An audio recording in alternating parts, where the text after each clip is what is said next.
পেয়ারা বাগানে উচ্চ ফলনের আশায় সুষম হারে জৈব সার এবং রাসায়নিক সার এবং লিকুইড তরল কিছু খাবার অফ সিজনে গাছ পরিষ্কার পরিচ্ছন্ন করে সুন্দর করে ঝুড়ে এই যে হরমোন দেওয়ার প্রক্রিয়া চলছে, যে এখানে বিভিন্ন জৈব এবং হরমোন এবং রাসায়নিক সার, জৈব সার পেয়ারা গাছের গোড়া রিং করে প্রয়োগ করা হচ্ছে।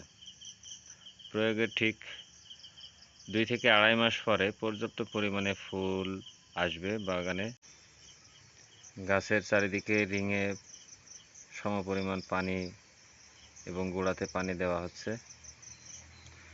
এরপর পরে রাসায়নিক সার এবং জৈব সার দিয়ে বাগানের গোড়ার মাটিগুলো ঢেকে দেওয়া হবে।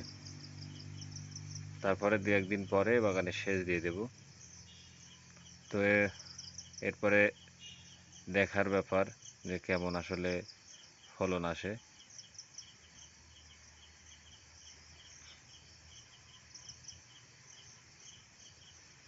এবং অল্প কিছু ডালগুলো যাতে বেঁকিয়ে নিচের দিকে আসে সেই জন্য অল্প কিছু পিপি মেরে দিয়েছি। এই পেয়ারাগুলোও বাজারে বিক্রি হয়ে যাবে। আবার পেয়ারা গাছের ডালগুলোও ব্যান্ড হয়ে নিয়েছে, এই যে ছোট ছোট কুশিগুলো আসবে এবং এই পর্যাপ্ত ফুল এবং ধানি দেখা দেবে ইনশাল্লাহ। তো পর্যায়ক্রমে সব কিছুর ভিডিও আমি দেব ইনশাল্লাহ। সবাই সাপোর্ট করবেন, ভালো থাকবেন।